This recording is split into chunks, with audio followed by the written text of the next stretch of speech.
every time I come in the kitchen, you in the goddamn refrigerator. I sure am hungry. Yo, what's good, everybody? Welcome back to the Morning Dinner Podcast. It's your boy, Keem and Chuck, and we host the Morning Dinner Podcast. Based out of Las Vegas, we sit down and talk to creators, entrepreneurs, and hustlers.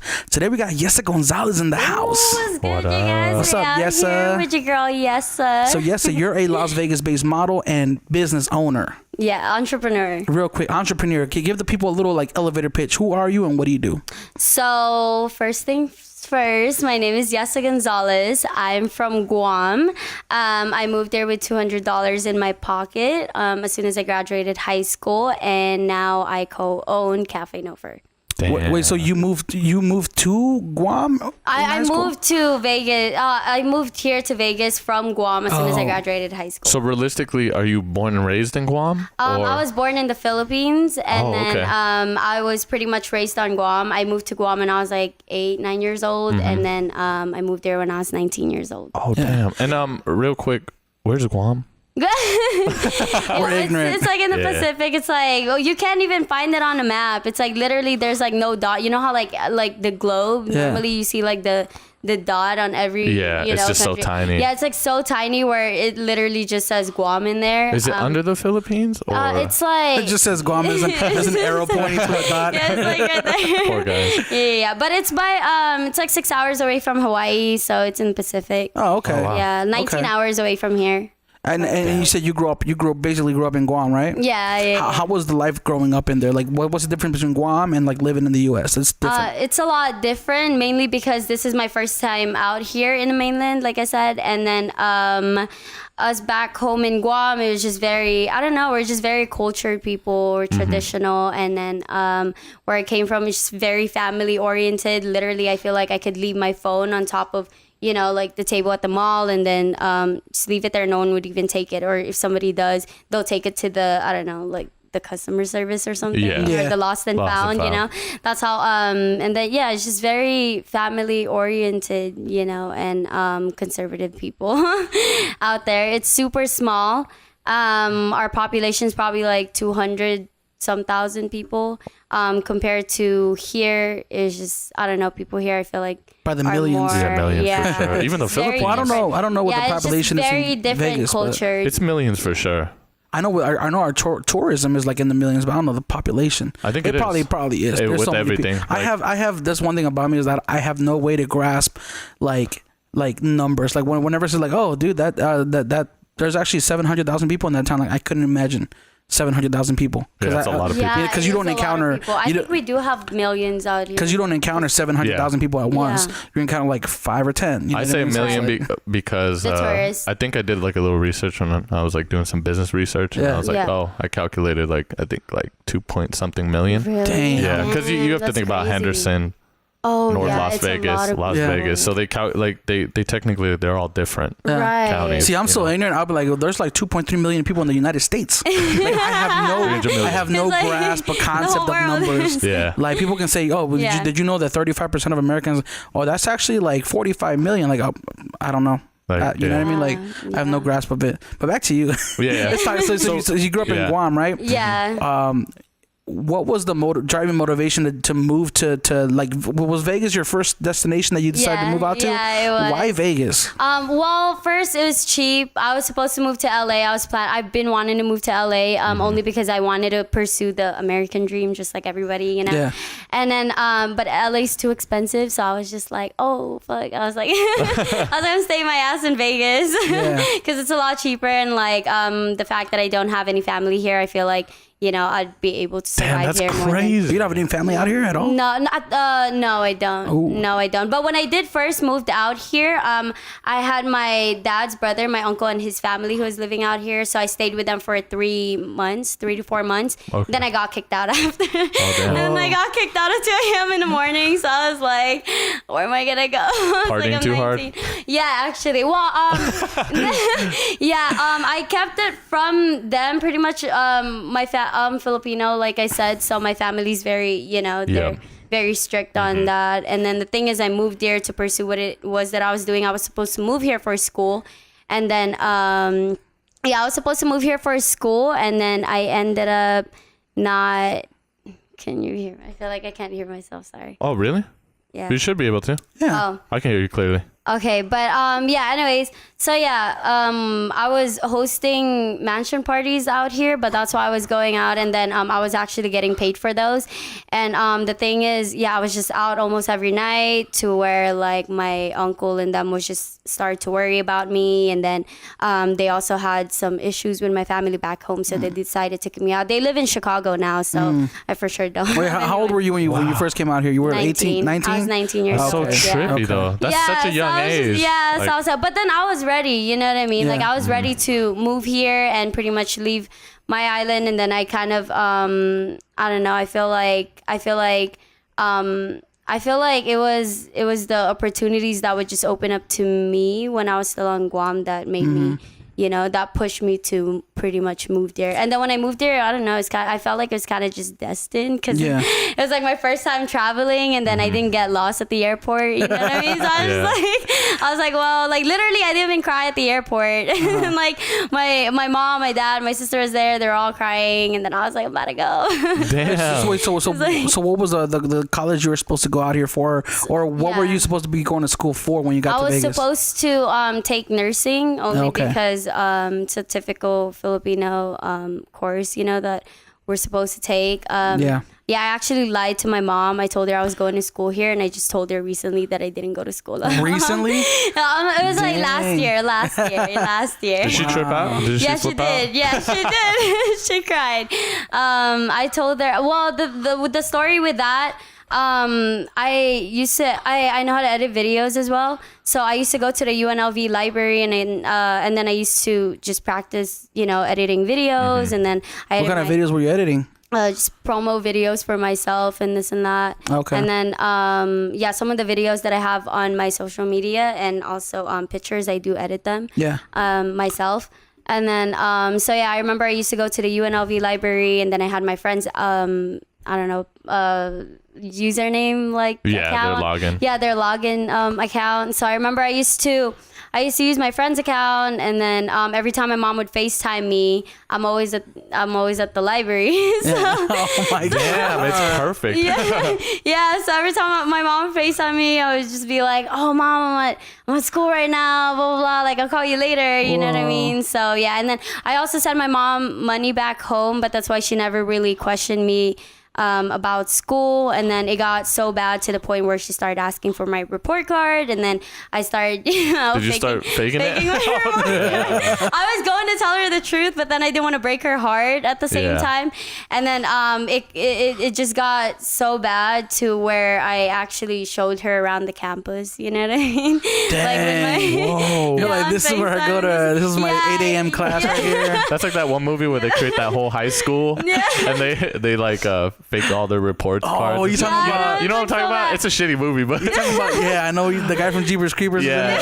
Yeah, and then I watched this one documentary about that, so that's why I ended up telling my mom the truth. Oh, you know what, Mom? Like, I didn't go to school. I was like, but I opened a business though, so that's why I told her the truth as soon as I opened the cafe, pretty much, when I already had the cafe. Wait, so your mom was like more like go out there and get an education versus go and open up a business, right? Yeah, pretty much. Well, I didn't grow up wealthy, you know what I mean? And then at the same time, my mom and my parents pretty much poured their, you know, whole money out on our school. So I feel like I was kind of pressured, and the least I could do is, you know. Yeah, usually how it is in Mexican and Asian families. They're pretty strict on like, yo, you got to go to school. You got to do all that. And I just want to rewind back a little bit. And so your English is pretty good. Like, were you already traveling, or did you have cousins or family? Well, we speak English back home in Guam. Oh, is it? Like it's like the second language what's the currency? out there. What's the currency? Is it like pesos, like Philippines? Yeah, no, it's That's a U.S. Mexico, territory. bro. Yeah.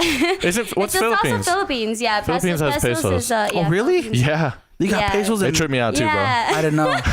Yeah, they do. Well, it's kind of like the Spanish people tried taking over. Yeah, the Spain Philippines. be trying to take over everywhere. Yeah, but that's why certain Mexicans look Asian. But that's why we have pesos. You know what I mean? Yeah. I have so many like family down in Mexico.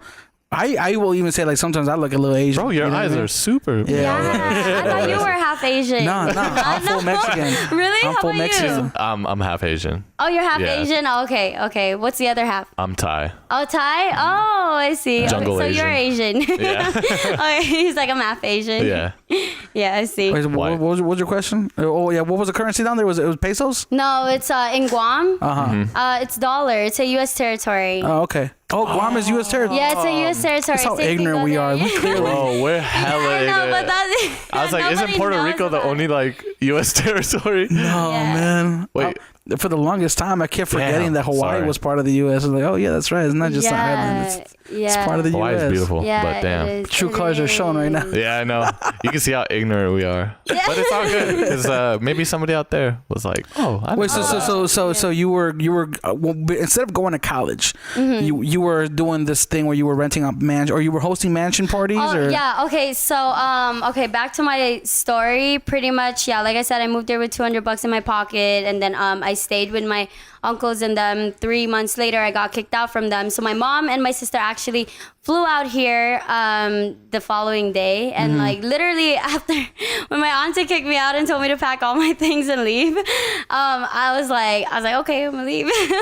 And then I remember I was just packing my things. I was waiting until the sun rises, and then until the sun rises, and then I remember I was on the phone with my mom, and then I was just telling her what happened, and then so the following day my mom and my sister flew out here, and we stayed at hotels. We stayed at different hotels pretty much for at least 3 weeks because my mom was helping me out get my own apartment. So yeah, she was helping me out get my own apartment, and then while convincing me to move back with her back home. And then I remember, I don't know, I was young, you know what I mean? It was my first time becoming an independent woman, so it's like I don't really know how the world works like that. Yeah. Completely, all I knew was I was just excited to be here, you know? It's like, oh yeah, I'm out of the rock, you know what I mean? And like, it's like, I'm about to do this and that, and like, the whole independency thing. So it really excited me at the time then. So I didn't move back with my mom back home, you know, and then my mom said that, oh, okay, like we're gonna leave. And then as soon as when we do leave, like, you know, if we leave and you don't come with us, you're on your own. And then I was like, okay. I have my own apartment at 19. Damn. So you I was like, I had my own apartment at 19. I was like, yeah, I don't mind. I have a job, you know what I mean? I was able to get a job. I think like 3 days or a week after moving here, I was able to get a job at Fry's Electronics. Okay. So yeah, I had a job at the time, and then I was just excited. You So know? when did the switch happen to being like, okay, well, I'm working at Fry's, I'm out here on my own, I have an apartment, I'm gonna open up a business. Like, how did that hit you?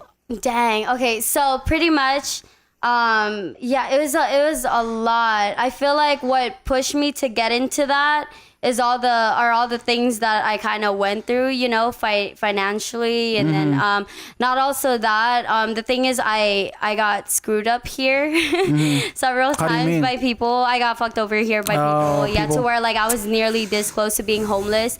And then the crazy thing is, I didn't struggle, whatever, because I moved there with $200 in my pocket. I struggled there because, you know, I basically trusted people out here who I shouldn't have. I had this one girl basically that I was helping out. Her parents was kicking her out. So then, I kept her. I was like, hey, you know, like if you want, my lease is going to end in like a few more, you know, in like a month.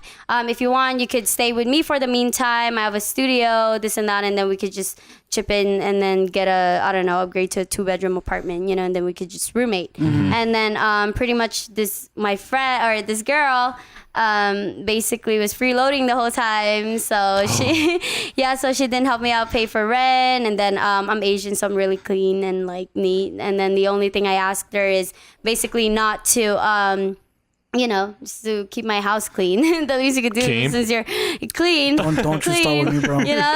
Yeah. So like the least you could do since you're staying at my house, you know, and like don't smoke, because at the time I didn't smoke. And then it's just so basically, this girl kind of just freeloaded. No respect. Yeah, no respect. And then one day one day I remember, and then I would let them borrow my car, you know. Damn, you're hella nice. Yeah, I was naive, you know. I was naive. I didn't know. I didn't know how the people are like out here, you know, because it was something that I would never do, you know what I mean, to anybody. But in Guam, you'd do it, right? Yeah, you know, because the cultures are different. Yeah, you know. So I remember I would let them borrow my car, and then this one day, she and my other friend borrowed my car, and then I think they were high because when they came back, they sounded pretty high.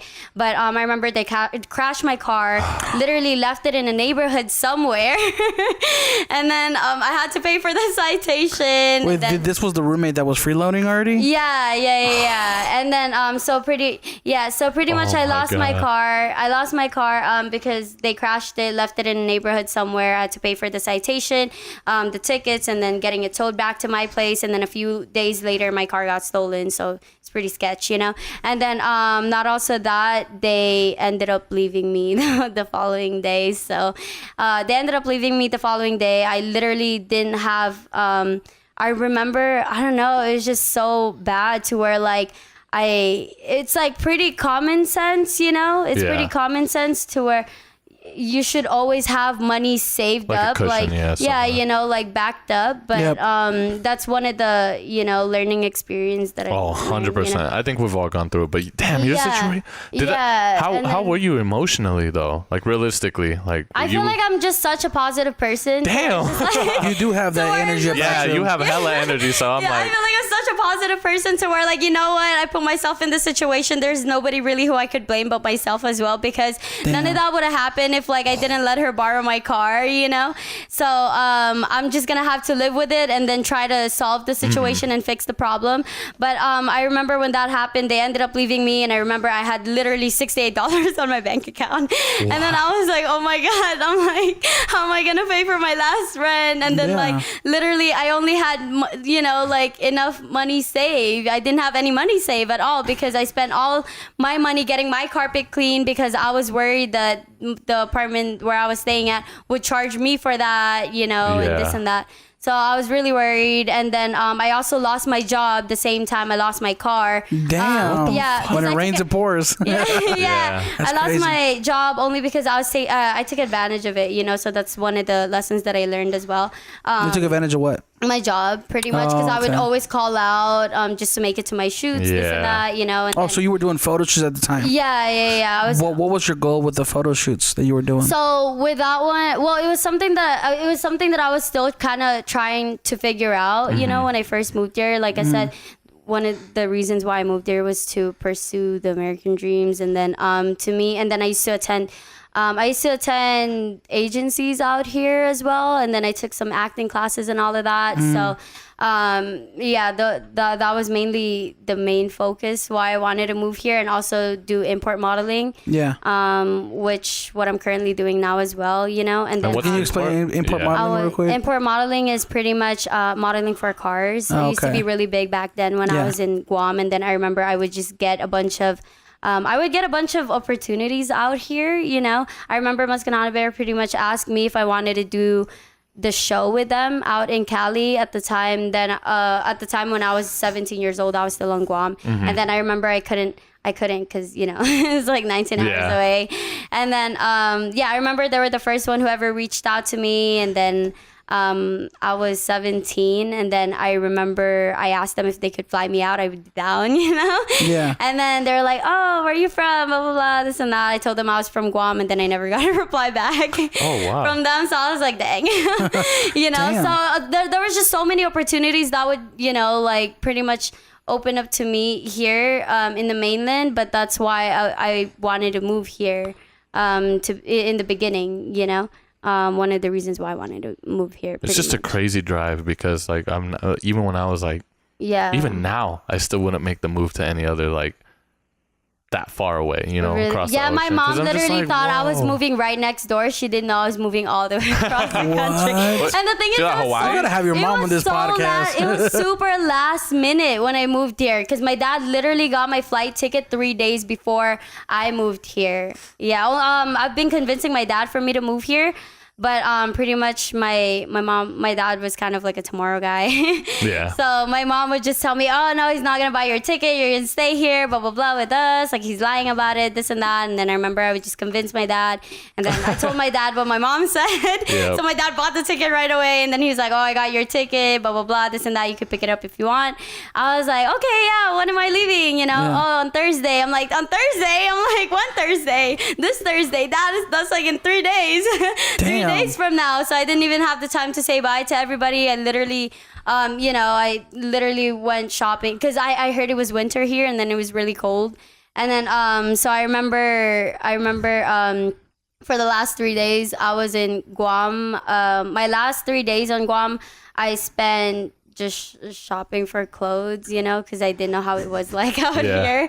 Yeah, but yeah, like I said, I was really excited when I first moved there. This is like the most annoying fly that's just... Yeah, sorry. If you listen to the audio, there's this fly flying around. Yeah. It's like the most annoying. So bad for Yhessa. Yessa's just getting her Bruce Lee on. Wait. So you got fired from Fry's. Oh yeah. There was a missing situation with your car. You were still doing modeling shoots. Oh yeah. What happens then? So how do you get stable? Yeah. Okay. So pretty much after all that happened, I remember as soon as I got fired from my work, because I came in late pretty much.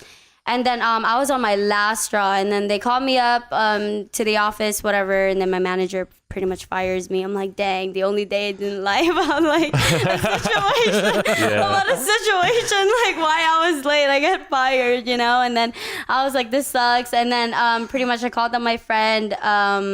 I called up my friend if he could pick me up, and then my friend picked me up and then drops me back home. I remember it was just the worst day of my entire life, only because rent's due and you have $68 in your bank account. Exactly. I had $68 in my bank account. Not only that, my last paycheck doesn't come in till like, you know, within the next 2 weeks or something. So yeah, I'm stressing just hearing the story, to be honest. Oh my God. Yeah, so it was really stressful. And then I remember I was at home. My friend dropped me home, and then I remember I was just in my room, and then I was just sitting there, and then I remember I was just looking at myself in the mirror. I was crying. I was like, oh my God. I was like, what do I do? I can't even ask my mom like for help because I don't want to disappoint her, and I don't want to, you know what I mean, tell her my situation here. Right. Because I already know what they're going to say. They're just going to tell me to go, you know, to come back home, this and that. Oh, like we told you so. And that's one of the things that I didn't want to, you know what I mean, kind of want to hear from them. Oh, I told you so, you know. So I remember, I cried for like 30 minutes. I sucked it up because I knew I didn't have a choice. I literally wiped all my tears, redone my makeup. I looked at myself in the mirror, and I remember, you know what, bitch, you're going to get a job today. That's what you're going to do. You're going to go out there and you're going to get a job today. So I pretty much Ubered from Palazzo. I Ubered to Palazzo, and then from Palazzo all the way to New York hotel, and that shit's really far. Yeah. And I walked that shit. That's like all $68 right there. I walked that shit in heels, in high heels with all black and everything, you know what I mean, ready for an interview. And then so pretty much wiped all my tears. I Ubered to Palazzo, and then from there I walked to New York. I went to each hotel, and then I went to each restaurants, and then each shops, and then asking for a job. And then I remember I went straight to the manager. I asked for the manager straight up, and then I told the managers that if they don't hire me, I'm gonna end up being homeless like in the next few days. Damn. Yeah, like putting them on the spot. Yeah, I had to lower down my pride, and I'm like, you know what? Like I have to get a job today. You know what I mean? There's no way I'm gonna let myself go like that and just end up in the streets. You know what I mean? Yeah. And then I feel like that's that fire, man. That's but that's the thing. That's some next level stuff, because a lot of people would just be like, I'm going back with my parents. No, I didn't want to go. The thing is, I had so much opportunities that was opening up to me at the same time. In the future. So you were like... to where and at that moment as well. So you were like, I have to hold out just a little bit longer. Yeah, at that moment as well, to where it's just like, man, I don't want to leave, you know what I mean? And it's just like, I don't want to go back home. Like, I already started this, and you know what? I don't have a choice. I chose to get on that roller, to hop on that roller roller coaster, you know. So I don't really have a choice but to just enjoy the ride. You know what I mean? So were you able to find a job that day? Yeah, surprisingly I was able to get 7 callbacks the following day, and then I was able to get a job at Ayama Sushi. Pretty much I worked there. That's the spot right there. I got hired there 2 days later. And then I got hired at Grand Lux Cafe. Damn. Yeah, those are all really good places. Yeah, I got hired at a bunch of places pretty much. And then, only because I told them my situation, and then I worked my ass off, you know? Yeah. And then the last job that I was able to get was at Planet Hollywood, called Planet, it's called Cafe Hollywood now. So, and then I remember I worked there for about a year until like my modeling kind of just started kicking off, you know, to where I kind of didn't need a 9-to-5 anymore, pretty much.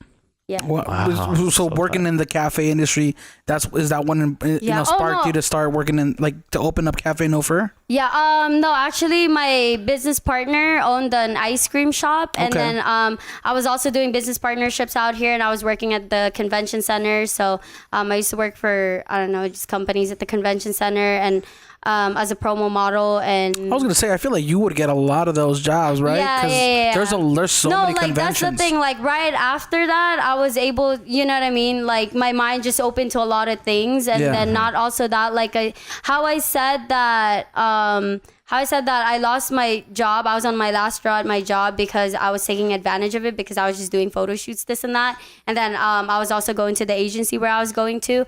And that was the opportunity that you were opening up for yourself. Yeah. And then I remember I used to just do it all, you know, like I would sacrifice my own job just to do all those stuff for free at the time then, because I was still starting out, you know.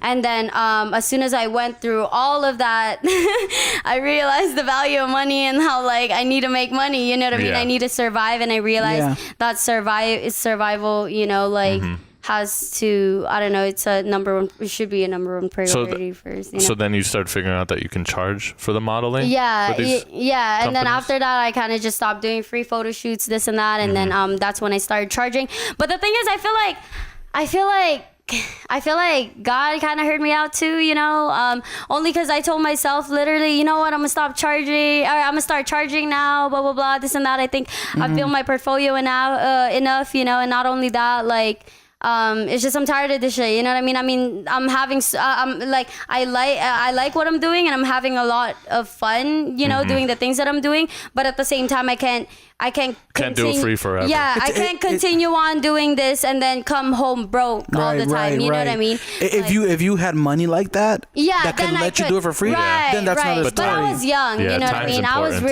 was really young, and then like I said, I was naive. I didn't know how the industry works and everything like that. I didn't know how anything works. You know what I mean? Like I kind of just like moved there very last minute. It's just like, oh, I'm gonna do this. You know what I mean? Like I know I could, you know. And then I remember I used to go to those agencies, this and that, and then after that whole stuff, I told myself I'm gonna start charging now. I'm just, you know, I'm not gonna do free shit anymore, pretty much, you know. Get that mentality. To where I remember I actually got booked here. A gig. I started getting booked here for like photo shoots, and then photographers kind of just started offering, you know, like, and then started asking me how much my rates was and this and that. I was like, oh shit. Oh damn. So I kind of just like took advantage of it. I'm like $500. Damn. And then I remember the photographer was like, you're not that big. I'm not gonna pay you $500. Keep it real. You gotta aim high. And then go low. And then I was like, oh well, the only reason why is because this and that and this and that. You know what I mean? So I explained the only work that I know pays like that is like convention work, where they'll pay $400 to $500 a day. Yeah, my friend actually told me about the convention. Like, damn, I'm trying to get you. I'm just trying to get a neon shot of you real quick. $500 for a neon shot? Damn. Yeah, and then he was like, I'm not gonna pay you $500. I was like, he was like, you take credit? Yeah, and then I told him, I'm like, oh no, the reason was because I need to pay my rent and this and that, blah, blah, blah. So I told him my situation, and then he was like, And then he felt bad for me, and then he was like, well, I could pay you $250 if that's enough, just to help you with your situation, And then I was like, okay. Yeah. And then my friend pretty much told me about how the convention worked, this and that. And then I remember my apartment, because when I first moved there, I didn't know much about the areas, I moved to Swenson, which is the worst areas to live at. That's not where Tupac got shot, is it? Yeah, is it Flamingo? Yeah, it's like it's in that area, right? It's like Swenson, literally right across the convention center. Oh shit! Yeah, it was definitely somewhere. Yeah, I got pickpocketed there too. I got pickpocketed there. You got pickpocketed there? Yeah, I got pickpocketed there. Like the thing is, everything was just going all at once. You know what I mean? Going on all at once. I basically lost my car at the same time. I lost my job. I got pickpocketed. My rent money, my last rent money, which was the paycheck that I was waiting for, like all 2 weeks for me to pay the rent. And I remember like it was so bad to where like I had to beg my landlord to where like I literally cried to my landlord and I had to beg her. I'm like, please, I was getting evictions at my apartment, and I'm like, please don't lock my door. Like it's like, give me at least 2 weeks, I'll come up with the money, blah blah blah, this and that, like I'll come up with the money to pay for the rent, this and that, like this is what happened, and then this I got fucked over here, this and that, and then this and that, and then my rent money got pickpocketed, so that's why I'm not able to pay for the rent, but I will pay for it. I'll come up with the money, just don't lock up my door. I have no idea where I'm gonna go. You know what I mean? I'm gonna end up in the streets if you do that. So then I remember my landlord was like, okay, I'll give you a week. And then I was like, okay, so pretty much I had to come up literally like in a week. I feel like, I was just praying to God every night. I was like, I got this. I would tell myself almost every morning, I'll tap myself in the shoulder. You got this, you got this, you got this, And then, yeah, that whole photographer thing, asking for my rates, and then getting a job at the convention center. Like literally I was able to make at least like I was able to come up with like almost $2,000, like, and I pretty much made that like in a week, so I was able to pay for the rent and everything, and then move hustling, but come back. So I feel like that's kind of like what pushed me to like work harder. I feel like when you're way down in your lowest, that's when that's when I don't know, your mind kind of just like, your mind kind of just like open to a lot of things, and it's just like, oh, okay, like, and then you just get quick, Yeah, it's that fight or flight. It's like survival mode when like something's attacking really you. You're like, oh shit. And at that time, I couldn't ask my, like I said, my parents for help also, and like only because my sister was messaging me, oh, mom has this, blah blah blah, this and that. So I'm like, oh my god. Every time my mom would call me, oh, how are you doing there? This and that. I'm doing good, mom. Like, killing it. Straight A's. Yeah, I'm doing great. And then on top of that, my mom would ask me sometimes like, oh, like, can you send us this and that, and then on top I had to send her money as well. So yeah. Damn. It was just all at once, but all your struggle comes at once, and then all your blessings comes at once as well. Right. Wait. So when did Cafe No Fur happen? Cafe No Fur. Well, we actually just opened the cafe last year in June. Oh wow. So how that happened? Like I said, I was working at the convention. So I didn't know that I was doing entrepreneurship the whole entire time. This is what it's called. Yeah. Networking. Yeah, I didn't know I was doing that. I was kind of just like having fun, you know what I mean, and just enjoy the journey as I go. Yeah. And like I said, I didn't know. I was hosting nightclub events. I was getting paid for that, photo shoots, this and that, and then I was working at the convention center. And then on top of that, I still had my job at the time then, and then I was doing business partnerships out here as well. And then with my business partner, I remember I ran into him because I actually applied at his ice cream shop. It was one of the places where I applied to, like when I lost my job and this and that. So yeah, I remember I ran into him. He owned Perfect Scoops, and then down at Jones. And I remember he's like big on social media too, and this and that. So I remember I walked in at his shop, and then I'm like, I'm looking for a job. He was like, what's your Instagram? I was like, it's Yhessa Gonzalez. And then he was able to look me up, and then he hired me because of that. And then so he hired me as his promoter. And so your Instagram was your resume at that point? Yeah, pretty much, yeah. And then I remember he hired me as a promoter, and then I told him I knew how to edit videos, this and that. And then I told him the other things that I could, offer on the table and do for him, work wise. And then I told him, oh yeah, I could do your videos, I could do your photos, and then your marketing, blah, blah, blah, this and that. So I remember winter season came. It's like a slow season for all businesses. Yeah. He kind of didn't need me anymore. So he had to let me go. And then a few months later, he decided to sell his ice cream shop, and then gives me a call back up again, and then asked me if I wanted to open up the cafe with him. And then I was like, you know what, let me think about it. And then I thought about it, and then I was like, all right. So I gave him a call, and then I thought about it. I moved there with $200 in my pocket. What is it that I have to lose? So I told him, yeah, I'm down. Like, let's open it. And you helped manage it at that point? Yeah, pretty much. Well, yeah. Mm-hmm. Like we did the whole process and everything like that together. And then it's just such a, I don't know, it's like so much where I didn't know it'd be this so much work, Yeah. Like, so what? But everything's a learning experience. I didn't go to school, but that's also why, I wish I did go to school, like now I'm starting to realize what is it that I want to major in, especially being in the field. Would it be business? It would be math. To be honest. Really? Yeah, like only because I suck accounting? No, only because I suck at math, and then I suck at math. So it was kind of something that I don't know. I feel like it'd be very powerful, know. Yeah. So even though you're co-owner at Cafe No Fur, you have somebody who does like the numbers, right? That takes care of that. Oh yeah, he does it. Okay, gotcha. So he's more of like the brain, and then I'm more of like the face, and like I plan the whole events, and then I do the marketing. So I pretty much run the front of the restaurant, and then he runs the back, and then the POS and this and that. But he also teaches me that because he teaches me the whole system and all of that. But that's why I'm like, dang, like I wish I went to school so that way, like you know what I mean, I have like an idea of like on how this and that work. I feel like it would be a lot easier, but at the end of the day, like I said, it's all learning experience. I'm learning through the process. I think a lot of it is 100% hands-on, because like in business, like I hear a lot of people who've started businesses, who went to business school and all that, like they say like you can't learn it in school, like a lot of that stuff. Because like when you guys did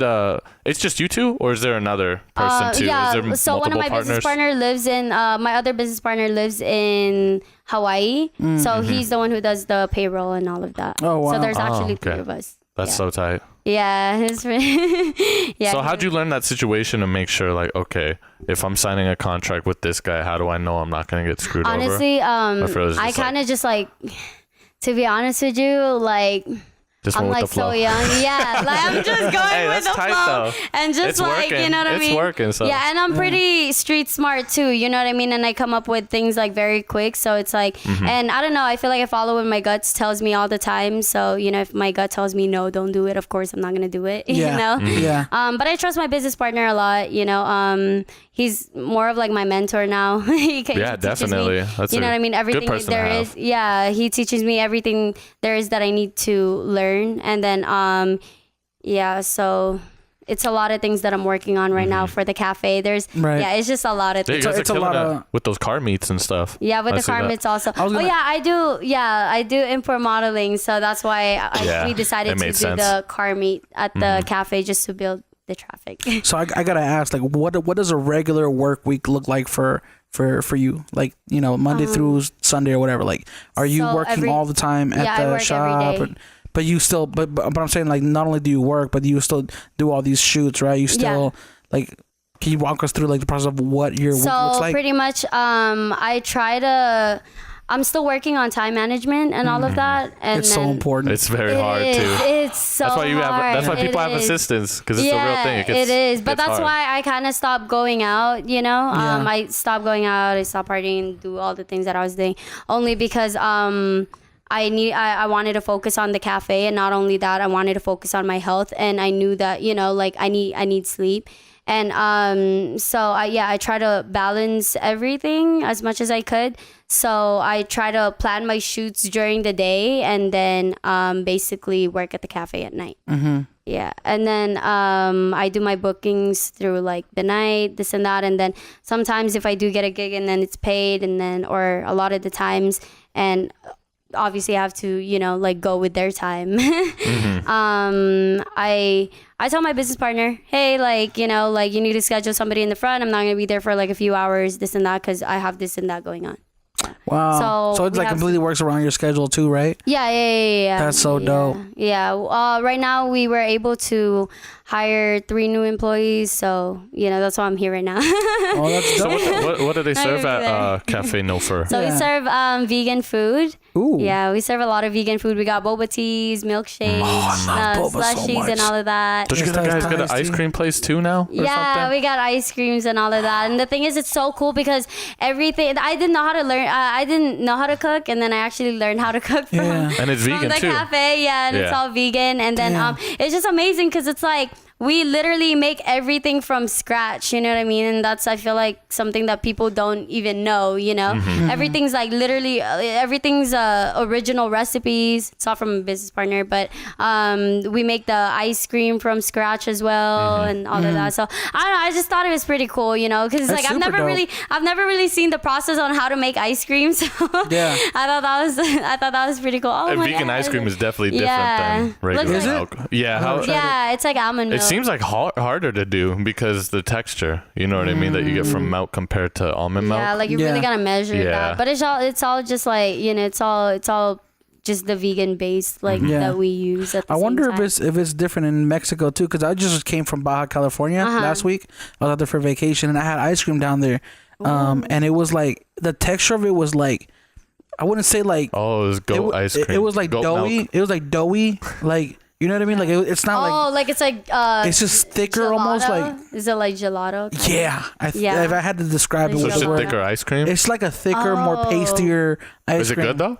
Bomb. Yeah. It's like It's it so just melts in his your eyes mouth. went back. It's so bomb. It comes in a little cup. Like, That's all you get. that's all you get. You got to pay more for the next one. That's dope. like- So you've been at Cafe Nova for like a year now. You're still Almost doing. a year now, yeah. Yeah, because it's about to be damn. Yeah, it's Time almost goes a year by. now. We're actually still on a very long process of soft opening, only because we're still, saving our money to improve the cafe, and then as soon as we renovate the whole cafe, then that's when we'll do the grand opening. Can you explain a soft opening for those who don't know? So the soft openings pretty much basically, I don't know, from my understanding. Go for it. Go. You From can't be my wrong. understanding and my point of from my understanding, basically soft opening is when the shop isn't ready yet, but we could serve the food to people. But foods will be changing, things will be changing. Yeah, through like that but whole things are process. still changing. It's not know what's finite. crazy? Yeah, nothing's finalized yet until the grand opening. I've seen places that are like open for like a year, 2 years. Yeah, and then one day all of a sudden grand opening. I'm like, I've been there like 5 times already. It's like what do you mean? music. It's like music. Yeah. You know what I mean? Yeah. It's like when artists push their music. It's like sometimes you hear it like a while ago, and then all of a sudden it kind of just gets popping. Yeah. Like, oh my god! Like I heard that music like way ago. Like it's like that's not brand But new. it just got on the radio. Yeah, it just got out of the Right. radio. That's because it's like sometimes like. Good, things take times. Good crafts take times. 100%. Dude, that's crazy. We're already at 40 minutes. Really? Yeah, I know. Yeah, that's so crazy. No, it's good though. Oh, you're good. You're good. Yeah, I'm just like, Oh, I know yeah. we only have 30 minutes. I'm just like, okay, let me just So for those who are listening, we actually did an Instagram poll and we asked our audience if they preferred to hear 1 to 2 hour episodes or under an hour. So we're trying to keep them like kind of short and concise and to the point. And you're doing a great job. Yeah, so you far. killed it. Yeah. Like damn. I know. I'm just like, I didn't even go like detail for detail for detail. Yeah. You know what I mean? Only because it's just the time and all of that. Well, y'all know That's dope. you guys can go to Cafe No Fur and talk to check Yhessa us there. out. Test it or test it. go try it and send us a DM. Let us know. What you want let there. us know what you guys think and all of that. Did we get an affiliate code? No, I'm just kidding. 5% off. I got Use you guys if the you morning visit Get an there. affiliate code. Give everybody 5% off. Yeah, 5% off. That's dope. Say the morning dinner. So That'd be real tight. quick, like, because that's kind of a dope story, like, kind of just how you started off in Guam, moved to Vegas with $200 in your bank account, went through all these things, right? And it's and it's crazy too because I remember at one point literally I had to dress up as an employee, pretend I was an employee at the Paris hotel. And then, because they had the employees buffet in there. Yeah. And then I remember I used to dress up as an employee. I used to go there, bring my own container. And then I used to eat there just for free. That's kind of genius, though. And then, one of my friends worked at Chateau. And then I remember he was the one who introduced me to that. And then I was like, oh my God. I was like, so you used to sneak into the EDR? Yeah. And then I had to pretend I didn't know how to speak English. So then that way nobody would like talk to me. Did you have to come in like a maid outfit? I used to dress up just in all black. And then like just a regular worker in there, you know, and then I used to walk in there looking all tired and all, huh? But why did you do that? You did it because you just to get food. Just to get food. Yeah. Like during that whole time when I was like, because I didn't have a car, and then the first time I walk, you know what I mean? Because like I said, I lived at Swenson, and then Wells Fargo was like a 7-minute walk, you know, from my apartment, and then 7-Eleven was like I don't know, like 3, 4, 5-minute walk, you know, from Wells Fargo to you know where it is? Yeah, from 7-Eleven. So I remember I was walking from Wells Fargo to 7-Eleven to do the money order as soon as I got my paycheck. And then so then that way I could pay for my rent. And then I remember there was this one guy who just bumped into me so hard, and then I was like, watch where you're going. And then I was just like, what the hell? Blah, blah, blah. And then he was just all like, oh, I'm sorry, blah, blah, blah, this and that. And then as soon as I got to 7-Eleven, that's when I found out that I got pickpocketed. Yeah, because my money wasn't in my pocket anymore. I was like, oh my God, where's my money at?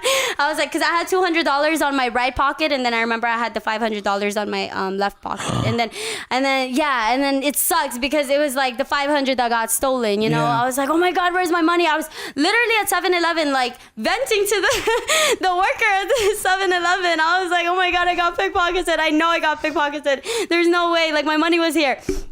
That's and then crazy. I remember I had to go walk back to the street, and then just to look for the money, I'm like, oh my God, like it's like just my freaking luck, you know? Yeah. And then I go back in there, I give the worker the rest, the $200, and then I'm like, you know what, here, I'm like, I'm gonna do money orders, that's it, you know what I mean? And then he tried ripping me off too. He tried scamming me because he basically put a $150 on the money order. So he was trying to rip me off $50. And then until I checked it, you know, and noticed it, I was like, oh, where's the other $50, you know, which was like really crazy. But that's why I said, it's like, you know, you can't trust people out here, you know? Yeah. Like literally, like my trust issues like went up this high, you know, because when I first moved there, I was, you know, like, and I'm really humble too, you know what I mean? It's like, I was super naive. I trusted everybody. I'm like, oh yeah, I thought everybody was my friend until like, you know, like it's definitely a learning experience. Everything's a learning experience. You don't want to trust everybody at the gate, but you do also don't want to come off as a dick too. So it's like it's that balance of trying to find out, like, you know, how many people can I let in, right? Right, exactly. But that's why I feel like with all of that is what pushed me, like literally to, you know what I mean? Yeah. To where I'm at now, and then, you know, like I said, I'm learning throughout the whole process and everything. And then I also remember there was a point where I had to like boil sink water, you know, to clean and just to clean it, and then I would put it in my fridge just to get it, you know, to make it cold, and then just so I have like water to pretty much drink. Damn. Oh, what the fuck? It was like, because I was so scared to walk at the store, like even though the store is just right there, I was so scared to walk because I felt like I was just gonna get robbed all the time. And then not only that, like who knows what, you know, like what could happen, you know? And then I remember... Well, you don't live there anymore though, right? Yeah, I don't live there anymore. No, I don't live there anymore. But still, you know what I mean? I gotta watch out for my surroundings at the same time. 100%. Not also that, when I was at the 7-Eleven also, I remember there was these two guys who was just walking around the store. They were like, I don't know, I could just feel vibes, you know what I mean? So strong. And then I remember they just kept looking at each other and then looking at me, you know what I mean? And then I remember basically when I was venting to the 7-Eleven dude who worked there, who tried ripping me off, you know, I kind of noticed they were just like walking around trying to stare at me, and then one of them walked outside right before I even head out, and then one of them was just like, inside or whatever. They were just signaling each other, and then I remember I was just so afraid to even like, it was like in the afternoon too. I was so afraid to like walk back outside and like go to my apartment. Yeah, that's so scary. And that too. Damn, so many stories. How many times did you almost die?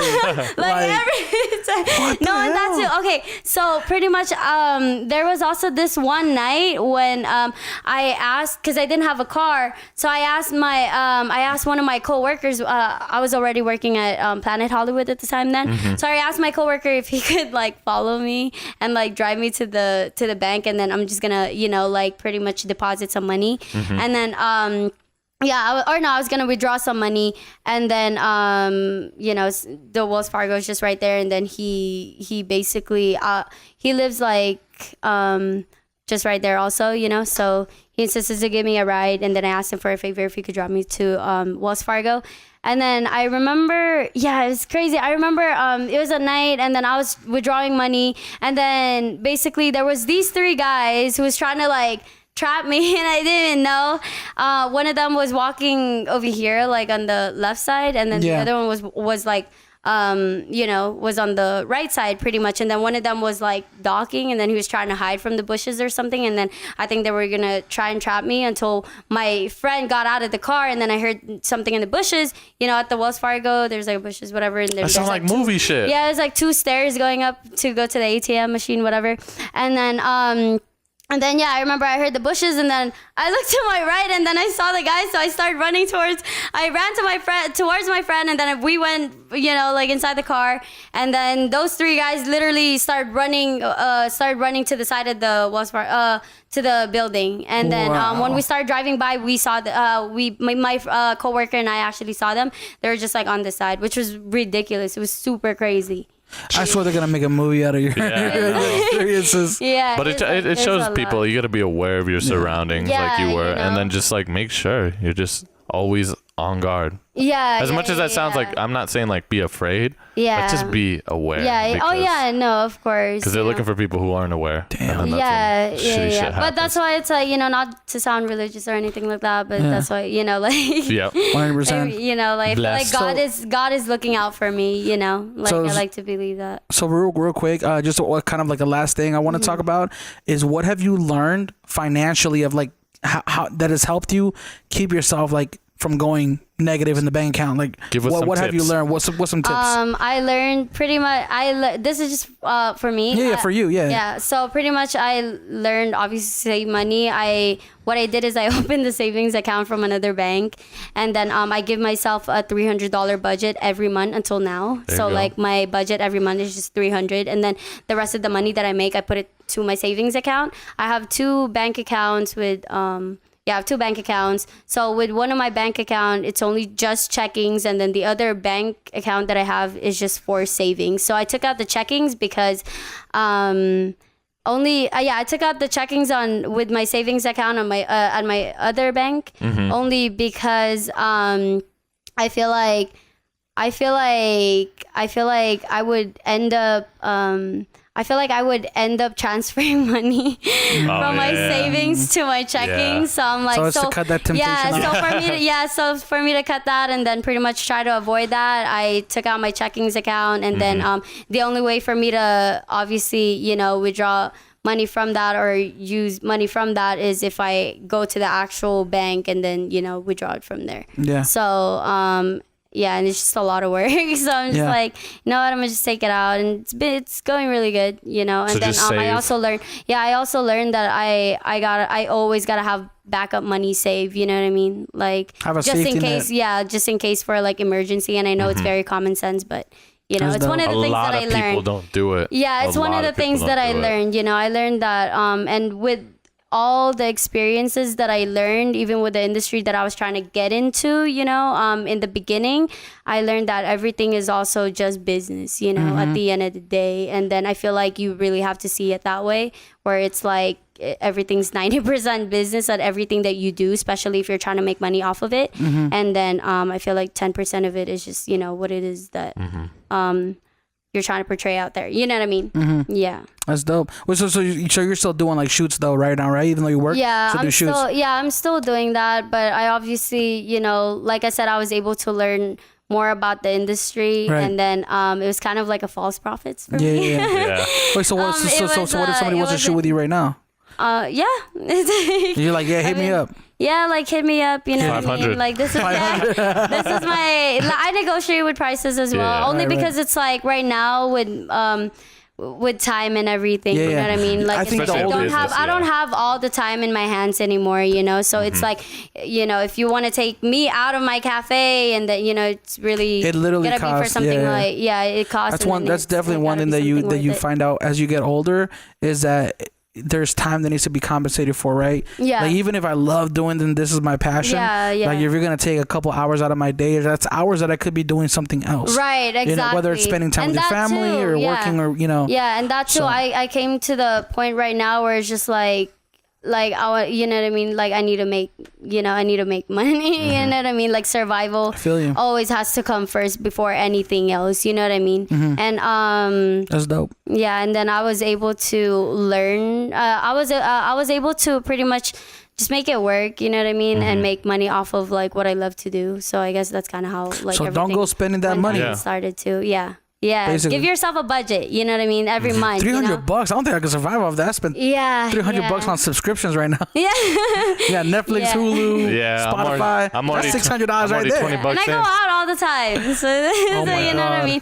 I don't know. Like like I said, I'm not really, you know, like a flashy person. Yeah. You know what I mean? Like, it's like, I don't really care much. We go outside, there's a Porsche. You know what I mean? I don't really care. Like, as long as I have, you know, as long as, even with cars, like, I don't really care what I drive. As long as I have, like, you know, something's always, like, I always tell myself that something is always better than nothing. You know what I mean? And, like, if there's one thing that I learned, it's always to be grateful and thankful, you know, for, like, another day. And then, you know, everything else is just materialistic. That's why I got a hoopty. Because, I ain't gonna get a new car till I make a certain amount of money. Right, until you can buy it cash. Yeah, you know what I mean? Yeah, and most people, I feel like, she has her own business now. Like, she should have this, she should have that. She should, you know, have her own house by now or this and that. Mm-hmm. But then the thing is, it's like, it's a lot harder than that. And then it takes a while to create a whole, you know, like, craft or whatever, you could do, like, since you do the marketing. It doesn't work, like, it doesn't, like, you know what I mean, like nothing is done overnight, you know. 100%. Yeah, you gotta let people know that. That's a dope spot to kind of like. Well, last thing, you know what you could do? Cafe No Fur. Yeah. Since you have a business, you can lease a car now through them. Ooh. It's a good write-off. He's like, God damn it. You lease a car through your business? Yeah. You just have to prove that you're using it for business, which you could, because you can be like, well, I'm the social media person. I do social media. Yeah. On the side, I market it, and I use a car. I can help you guys market it and what? Yeah. See, there you go. Just you learn something every day. You know what I mean? Well, where did you learn that? Just getting films. Barton, nice. Joe said that shit. I was like, damn, what? I didn't even know that. Yeah. But yeah, like everything else is still learning experience for me. You know, everything is a learning process for me. Yeah. So where can people find you online if they want to hit you up either for a shoot or find out more about Cafe No Fur? I have my website. You can reach me out there at yhessa.com. Also, you could DM me or you could email me at yhessa.bookings at gmail.com. And you can find me on my social medias at Yhessa Gonzalez. There we go. Yeah, boom. Perfect. So we'll go ahead and put all your information down in the description below for iTunes, Spotify, YouTube, all that good stuff. Thank you so much for joining us. Thank you, Yhessa. Thank you, guys. Seriously. Thank you for having me. And it's so hard trying to keep this like under like an hour. We might have to we'll do a part two. Part two. Because we could keep going for another hour too, you know? Yeah. But 100%. We'll put everything down below. Thank you for joining us. Thank you. Everybody listening, thank you guys for tuning in. And we'll catch you guys on the next morning dinner. Bye. Later. Thank you, guys. Every time I come in the kitchen, you in the kitchen, in the goddamn refrigerator. I sure am hungry.